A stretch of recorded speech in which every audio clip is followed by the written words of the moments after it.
What if I told you that countries don't go bankrupt overnight? It doesn't happen in a single event. There's no sudden explosion. No one rings the alarm saying, "This is the moment it all falls apart." Instead, economic collapse is a slow-motion disaster. At first, the signs are easy to ignore. The government borrows a little too much. Inflation creeps up, but is brushed off as temporary.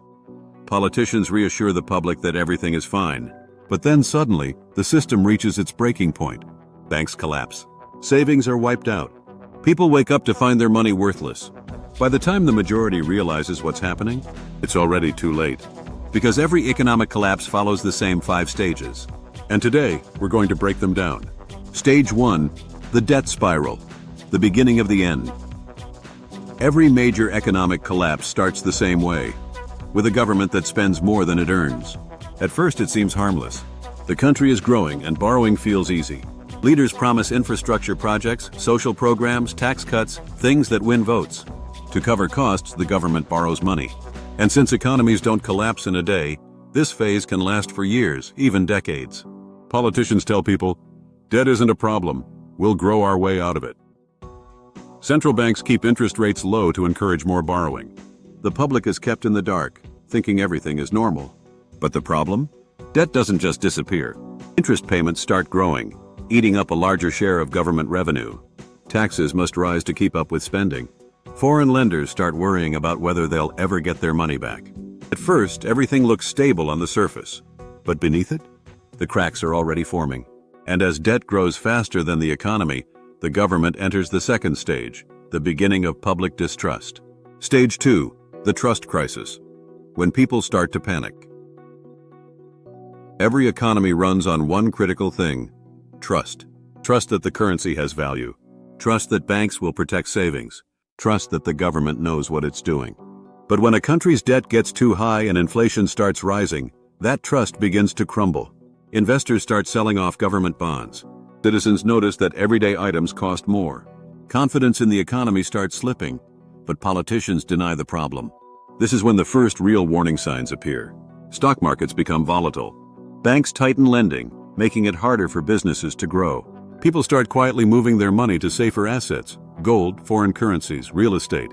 But instead of fixing the debt problem, most governments double down on spending and borrowing. They reassure people, we are in control, the economy is strong.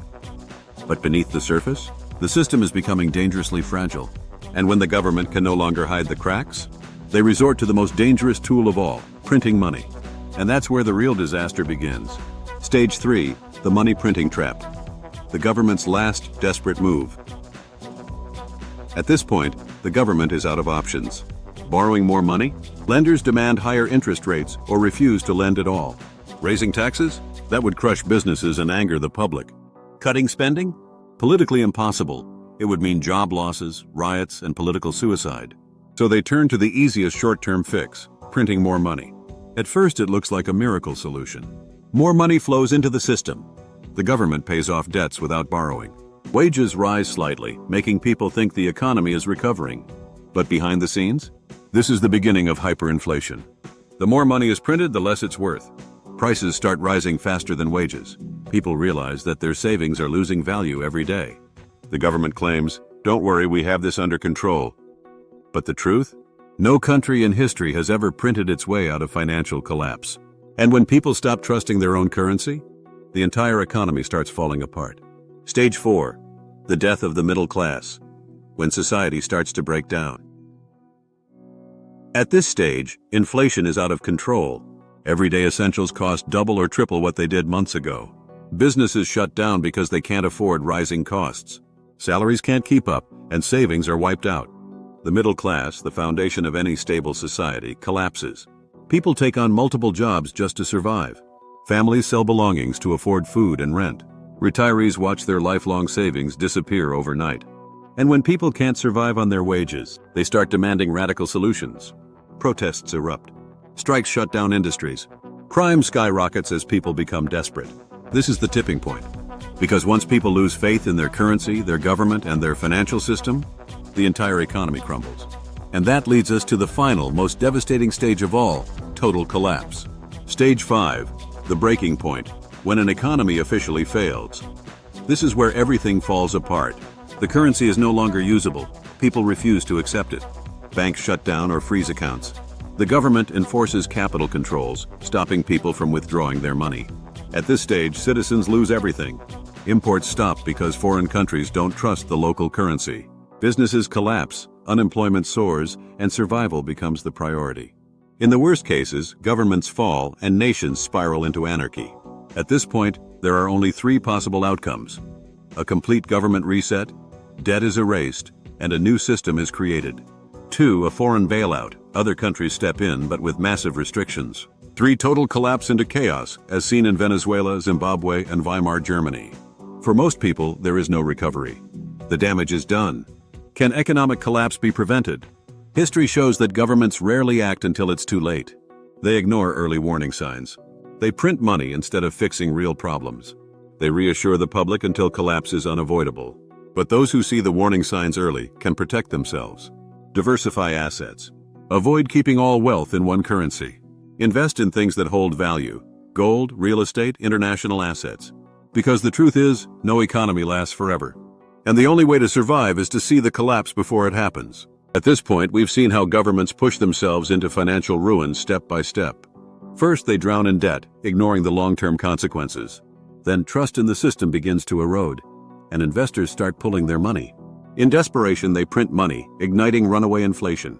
This crushes the middle class, leading to mass poverty and social chaos. Now we've reached the final stage: complete collapse. When a government loses control of its economy, what happens next? Let's break it down. The breaking point. What an economic collapse looks like in real life. Most people think of economic collapse as just a financial crisis. But the truth is, it impacts every part of life.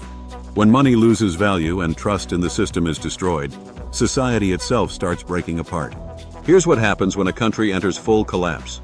Hyperinflation spirals out of control. Prices double, then triple, then explode daily. People stop using the national currency. They switch to bartering, gold, or foreign money. Bank accounts are frozen. Withdrawals are limited, and people can't access their savings. Supermarkets run out of food. Imports stop, businesses shut down, and supply chains collapse. Electricity and water services become unreliable. The government can't afford to maintain infrastructure. Crime and corruption take over. Gangs and organized crime replace law enforcement. In extreme cases, the government loses total control. People storm banks and government buildings in protest. Emergency laws enforce rationing and price controls, making things worse. Citizens flee the country, escaping with whatever wealth they can carry. At this stage, life as people knew it is over. And once a country reaches this point, it faces a brutal choice: reset or collapse entirely. The three possible outcomes after collapse. When a country reaches total economic failure, what happens next depends on how its leaders respond. Scenario 1. The currency reset. A government creates a new currency and tries to restart the economy. This happened in Weimar Germany, 1923, Zimbabwe, 2008, and Venezuela, 2018. A new national currency is introduced, but trust in it is often weak. People who lost their savings never recover. Scenario 2. Foreign bailout and IMF intervention. A country is rescued by international lenders, but at a heavy cost. The International Monetary Fund, IMF, or another global institution, steps in to prevent total collapse. The country must accept strict financial controls, cutting government spending, raising taxes, and selling off state assets. This often leads to years of economic hardship before recovery begins. Scenario 3. Total breakdown into chaos. The country fails to recover, leading to permanent instability. The government loses complete control. The nation falls into prolonged economic depression or even civil war. This happened in Venezuela, Yugoslavia in the 1990s, and certain failed states like Somalia. The difference between survival and total failure. How early the crisis is addressed. Can an economic collapse be stopped before it's too late? The tragic truth is, history shows that governments rarely act until it's too late. Instead of fixing the root causes of financial collapse, they keep borrowing more, hoping growth will catch up. Print money instead of making real economic reforms. Blame external factors rather than take responsibility. By the time they admit the crisis is real, the damage is already done. The middle class has been wiped out. The banking system is unstable. Foreign investors have abandoned the economy. And at that point, only extreme measures, like a full government reset, can stop total collapse. How to protect yourself from a national economic collapse. The government may be slow to act, but you don't have to be. If you recognize the early warning signs, you can take steps to protect yourself. Diversify your assets. Don't keep all your money in one place. Hold a mix of cash, stocks, gold, and real estate. Limit your dependence on the government. If your entire financial survival depends on government programs, you're at risk. Own hard assets. Physical assets like property, land, and commodities tend to hold value better than cash. Have an emergency plan. Know how you'll handle hyperinflation, food shortages, or supply chain breakdowns. Look for international investment opportunities. If your country is on a bad economic path, consider diversifying globally. Because here's the truth, no country is immune to collapse.